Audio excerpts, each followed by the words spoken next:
आइए आज हम सुनते हैं श्री कृष्ण जी की अधूरी भक्ति रोचक कथा को। एक छोटे से गांव में साधु रहता था। वह हर वक्त कान्हा के स्मरण में लगा रहता। वह कान्हा के लिए रोज खीर चावल बनाता और हर दिन उनके इंतजार में आस लगाए बैठा रहता था कि मेरे कान्हा कब आएंगे। उस साधु की एक बुरी आदत थी। वह गांव में रहने वाले नीची जाति के लोग से दूर रहता था, उन्हें आश्रम में नहीं आने देता। उसका मानना था कान्हा इससे नाराज हो जाएंगे, वो तो स्वामी हैं, इन नीच छोटी जाति वालों के आश्रम में प्रवेश करने से मुझे दर्शन नहीं देंगे। इसलिए वह कभी किसी से ठीक से बात नहीं करता था। उसके आश्रम में थोड़ी दूर एक कोढ़ी रहता था। वह भी कान्हा का भक्त था। नित्य प्रति वह उनकी उपासना करता था और हर वक्त कान्हा की भक्ति में डूबा रहता था। जब भी साधु उसके घर के पास से गुजरता तो कोढ़ी को कहता, नीच, तुझ जैसे कोढ़ी से कान्हा क्या मिलने आएंगे, वो तो स्वामी हैं, तुझ जैसे के घर में क्यों आने लगे भला। और बोलते बोलते वहाँ से आश्रम चले जाते हैं। कुछ वर्ष व्यतीत हुए।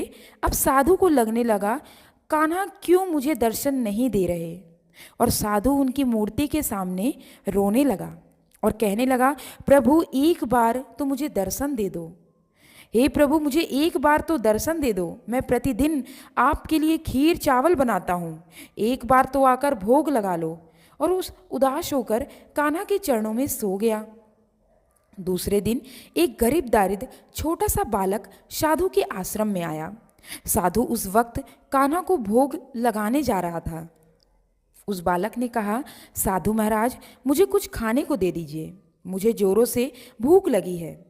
साधु गुस्से में तिलमिला गया। एक तो दारिद्र और दूसरा कान्हा की भक्ति में विघ्न। उसने आओ देखा ना ताओ एक पत्थर उठाकर बच्चे को दे मारा। उस दरिद्र बच्चे के सिर से खून निकलने लगा। साधु ने कहा, भाग यहाँ से। बच्चा उसके आश्रम से निकल गया और जाकर उस कोढ़ी के घर में चला गया। कोढ़ी ने उसका रक्त साफ किया, पट्टी बांधी और उस भूखे बच्चे को भोजन दिया। बच्चा भोजन करके चला गया। दूसरे दिन फिर वो बच्चा साधु के आश्रम में आया। साधु ने फिर उसे मारा और भगा दिया। फिर वह कोढ़ी के घर चला गया। कोढ़ी ने फिर उसकी पट्टी बांधी और खाने को दिया।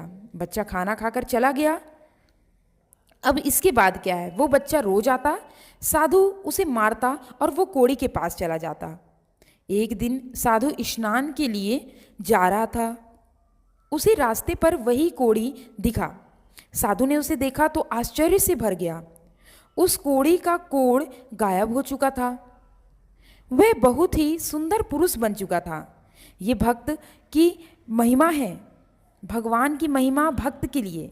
ध्यान से सुनिएगा।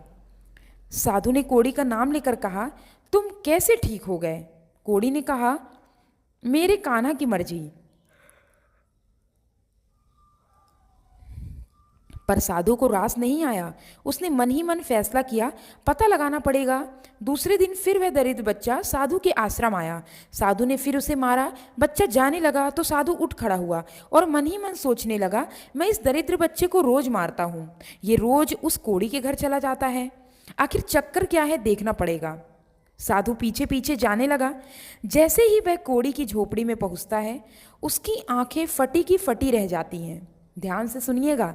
स्वयं तीनों लोक के स्वामी कान्हा बांके बिहारी कोढ़ी के घर पर बैठे हैं और कोढ़ी उनकी चोट पर मलहम लगा रहा है, और कान्हा जी भिक्षा में मांगी हुई रोटी, न जाने कितने दिनों की बासी रोटी को बड़े चाव के साथ खा रहे हैं। साधु कान्हा के चरणों में गिरकर कहने लगा, मेरे कान्हा, मेरे स्वामी, मेरे आराध्य, आपने मुझ भक्त को दर्शन नहीं दिए और इस नीच को दर्शन दे दिए। मुझसे क्या गलती हो गई जो आप इस कोढ़ी की झोपड़ी में आ गए, भीख में मांगी बासी रोटी खा ली। पर मैं आपके लिए नित्य प्रतिदिन खीर चावल बनाता हूँ, उसे खाने नहीं आए। बोलो कान्हा, बोलो। तब कान्हा जी ने कहा, हे साधु, मैं तो रोज तेरे पास खाना मांगने आता था, पर तू ही रोज मुझे पत्थर से मार कर भगा देता था। मुझे भूख लगती थी और मैं इतना भूखा रहता था कि इस मानव के घर चला जाता था। वो जो मुझे प्यार से खिलाता, मैं तो उसी के पास खाने चला आता हूँ। अब तू ही बता, इसमें मेरी क्या गलती। साधु कान्हा के पैर पकड़कर रोने लगता है और कहता है, मुझसे गलती हो गई, मैं आपको पहचान नहीं पाया, मुझे माफ़ कर दीजिए। और फिर कहता है, तीनों लोक के स्वामी, गरीब भिखारी दरिद्र बच्चा बनकर आप मेरे आश्रम क्यों आते थे? मैं तो आपको दरिद्र समझकर मारता था, क्योंकि मेरे कान्हा तो स्वामी हैं, वे दरिद्र कैसे हो सकते हैं? कान्हा जी ने कहा, हे साधु, तुझे किसने कहा कि मैं सिर्फ महलों में रहता हूँ? ऐसा नहीं है, मैं सिर्फ महलों में नहीं रहता। तुझे किसने कहा मैं सिर्फ 56 भोग खाता हूँ? तुझे किसने कहा मैं नंगे पैर नहीं आता? तुझे किसने कहा मैं दरिद्र नहीं? हे साधु, ये समस्त चराचर मैं हूँ। धरती, आकाश, पृथ्वी सब मैं ही हूँ। मैं ही हूँ महलों का स्वामी, तो मैं ही हूँ झोपड़ी का दरिद्र भिखारी। मैं ही हूँ जो प्यार और सच्ची श्रद्धा से खिलाने पर बासी रोटी खा लेता हूँ और स्वार्थ से खिलाने पर 56 भोग को भी नहीं छूता। मैं हर जीव में बसा हूँ, तो मुझे अमीर गरीब में ढूंढता है। तुझसे अच्छा तो ये कोढ़ी है जो सिर्फ एक बात जानता है, ईश्वर हर किसी में निवास करते हैं, ना कि धनवान में। कान्हा कहने लगे, तूने मेरी भक्ति तो की पर अधूरी, और कान्हा अंतर्धान हो जाते हैं। साधु उनके चरण पकड़कर फूट फूट कर रोने लगता है और कहता है, जिसका एक पल पाने के लिए लोग जन्मों जन्मों तप करते हैं, जिसका एक पल पाने के लिए लोग जन्मों जन्मों तप करते हैं, वो मेरी कुटिया में भीख मांगने आता था और मैं मूर्ख दरिद्र संपन्न देखता था।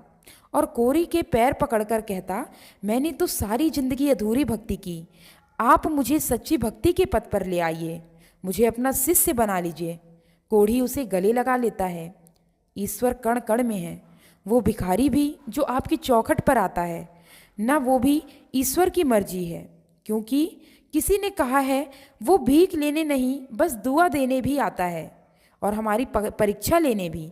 परीक्षा पास किए बिना तो स्कूल का अध्यापक भी हमें अगली क्लास में जाने नहीं देता, तो भला भगवान हमारी परीक्षा लिए बिना हमें अपने दर्शन और भक्ति कैसे दे सकते हैं?